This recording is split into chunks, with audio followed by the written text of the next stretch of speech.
Olá pessoal, eu sou a Hidra, bem-vindos ao canal, né? Já curta, se inscreva, compartilha, se você gosta, né, das histórias aqui que eu conto. Escreve aí pra gente, escreve aí pra gente, tá? O e-mail sempre fica na descrição do vídeo para você mandar as histórias pro Conte aqui. Bora para as histórias de hoje. Minha vida assombrada.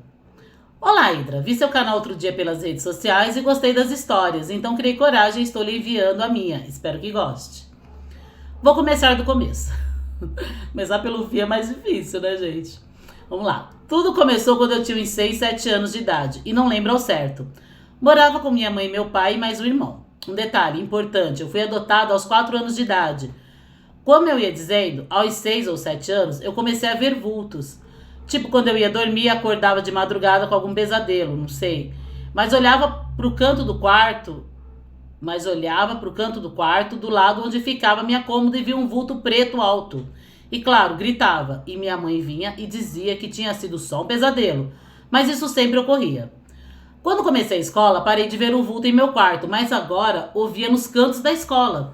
Eu estudava no colégio de padres. Meu uniforme era marrom. Morria de medo daquela escola. Parecia tudo muito sombrio. Padres, freiras andando. A igreja com suas estátuas de santo era dentro da escola. Eu morria de medo daquela escola. E sempre vi o mesmo vulto escondido em algum canto. Tentei contar para uma amiga, mas ela riu e disse que eu estava imaginando coisas. Eu já era bem tímida, então não contei mais nada para ela. Meus pais e meu irmão mais velho também não acreditavam em mim. Então eu vivia assombrada, sem poder contar nada para ninguém. E isso durou até minha 4ª série primária. Quando fui para a 5ª série, meus pais me mudaram de escola. Então parei de ver o vulto. Tive uns anos tranquilos, até que quando eu estava com 13 anos, o vulto voltou. E o vi novamente no meu quarto. Era para eu estar acostumada já, não sentir mais medo, mas foi o contrário. Parece que agora que eu tinha medo mesmo, muito grande. Contei pro meu irmão, que por sua vez contou pros meus pais, que disseram que eu estava ficando louca. Sempre via minha mãe e meu pai brigando, ele jogando na cara dela que eu tinha vindo estragada do orfanato. Nossa, gente. E que nem queria me adotar, só o fez porque minha mãe insistira muito. É umas coisas assim muito tristes, né? Ainda mais uma adolescente, né? Uma pré-adolescente, né? No caso, ouvi isso. Aquilo me doía e eu corria e me escondia no quarto. E logo percebi que o único amigo que eu tinha era aquele vulto. Então eu comecei a falar com ele, mas ele não me respondia. Até que um dia meu irmão viu eu falando sozinha e contou pro pai. E eles me levaram no médico. Não sei o que o médico disse a eles, mas aos meus 14 anos de idade fui internada no hospital de loucos, no hospício. Nem consigo descrever o terror que foi a minha vida a partir dali. Minha mãe ia de vez em quando me ver. Eu vivia dopada de remédios e estava toda inchada. Mal conseguia falar e quando conseguia, pedia pelo amor de Deus para minha mãe me tirar dali. Ela dizia que era pro meu bem e que logo eu melhoraria para voltar para casa. Mas não foi isso que aconteceu. Aos poucos minha mãe ia espaçando as visitas. E eu, acostumada já com os remédios, não ficava tão dopada e conseguia ver o que realmente acontecia ali. Tinha poucos enfermeiros para cuidar de tanta gente que tinha ali, e muitos não tinham nem condições de tomar banho sozinhos. Ficavam sujos, era um fedor terrível. Via vários enfermeiros batendo em algumas pessoas, principalmente os mais idosos. A comida parecia uma lavagem, e todos emagreciam aos olhos vistos, mas ninguém se importava. 2 anos se passaram, percebi que não se importavam tanto comigo, os remédios nunca eram mudados, e logo meu organismo se acostumou e agora só ficava levemente fora do ar. Minha mãe aparecia 2, 3 vezes no ano. Meu pai foi apenas uma vez me visitar e meu irmão nunca foi. Aos poucos fui deixando de tomar os remédios. Pegava e jogava na privada depois. Fiz isso no começo com muito medo e somente às vezes. Mas quando percebi que ninguém se importava e não descobriam, parei totalmente. Nas raras consultas com o psiquiatra do lugar, eu fingia estar dopada. Quando fiz 17 anos, meu Deus, ela ficou todos esses anos lá. Pensou, gente, que absurdo?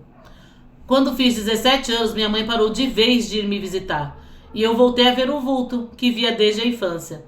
Me policiava para não falar com ele, com medo de levar choque. Sim, naquela época eles davam choque a alguns pacientes. Coloquei na cabeça que ia fugir dali. Prestava atenção no muro, que não era alto, na portaria com segurança só, no jardim de visitas. Sim, na frente tinha um lindo jardim de visita, bem diferente do que ficávamos lá nos fundos. Numa tarde de visitas, estava passeando no jardim, mas não tinha esperanças da minha mãe me visitar. Fiquei olhando para as pessoas ali através da grade. Conseguia ver alguns carros. Pensei em me esconder dentro de um, mas não tinha como eu chegar até eles sem ser vista. Até que avistei o vulto e ele acenou com a mão, me chamando para o fundo do jardim, onde eu vi uma árvore enorme caída, pois uma chuva forte de alguns dias anteriores tinha derrubado ela. Percebi que podia ficar escondida ali naquela árvore até anoitecer e foi o que fiz. À noite, tremendo de frio e medo, quando tudo silenciou, eu tentei pular o muro. Minhas mãos ficaram ensanguentadas e meus joelhos todos machucados de tantas tentativas, porque sempre escorregava e caía, até que finalmente consegui. Apesar do muro não ser alto, quando saltei torci o tornozelo. Mas a adrenalina nem me deixou sentir dor. Então, mesmo com dificuldade, comecei a correr e logo encontrei a estrada. Não sei quantas horas andei, até que o dia amanheceu e vi um caminhão passar e pedir carona. Apesar de eu estar toda suja, com os joelhos ralados e mãos machucadas, o caminhoneiro me deu carona e me levou até a cidade mais próxima, que para minha felicidade não era a que eu tinha morado. Me deixou num posto de gasolina. Vou afastar aqui um pouquinho aqui, gente. Assim. Me levou... Cadê? Ai, gente, me perdi, peraí. Apesar de estar toda suja, com os joelhos ralados e mãos machucadas, o caminhoneiro me deu uma carona e me levou até a cidade mais próxima, que para minha felicidade não era a que eu tinha morado. Me deixou num posto de gasolina e lá encontrei minha salvadora. Estava com muita fome e quando vi uma senhora num carro luxuoso descer para pagar a gasolina, me aproximei e perguntei se ela poderia me dar algum dinheiro para eu comer alguma coisa. Essa senhora começou a conversar comigo e por algum motivo eu confiei nela e lhe contei tudo.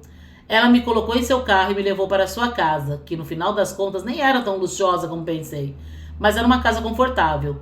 Me deu uma toalha e roupas da sua filha para eu vestir e fui tomar banho. Depois me preparou um café com bolo e pão para eu comer. Eu só chorava e agradecia. Essa senhora disse que eu poderia ficar ali com ela e sua filha e me pagaria para fazer os serviços domésticos. Logo sua filha chegou, era 2 anos mais velha que eu, e nos demos bem. Fiquei lá, não saía para lugar nenhum com medo de meus pais me encontrarem e me enviarem para o hospício de novo. Continuava vendo o vulto no meu quartinho de empregada.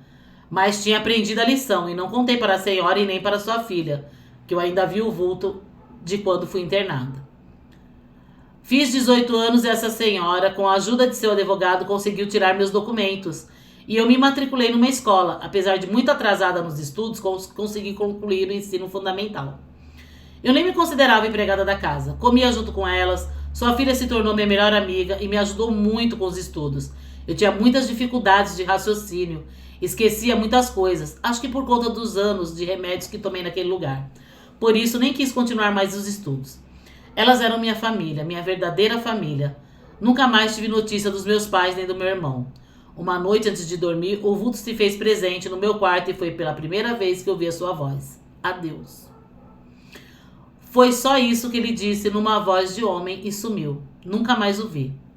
Comecei a namorar um homem maravilhoso. Nos casamos, tivemos 2 filhas lindas e hoje tenho 3 netos.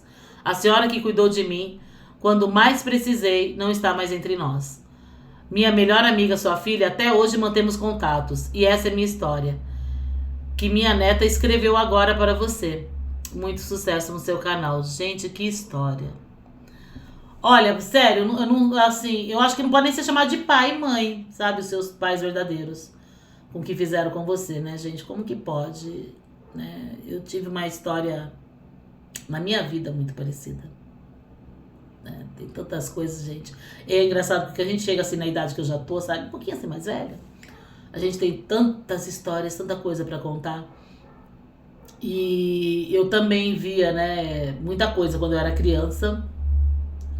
Né, eu via muita coisa, muitos vultos, muita coisa quando eu era criança. E os meus pais me internaram também. Mas eu fiquei pouco tempo. Foram alguns... Não lembro também, porque eu era muito criança. Não lembro se foi semanas ou se foi 1 mês, 2 meses. Mas eu lembro que não foi muito tempo, né?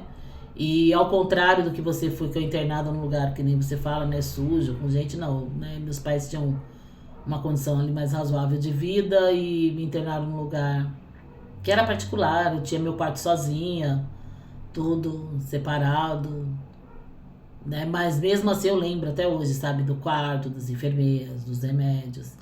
E assim como você, depois, né, quando eu saí, né, dessa internação, eu nunca mais contei nem para meus pais, nem para ninguém as coisas que eu via.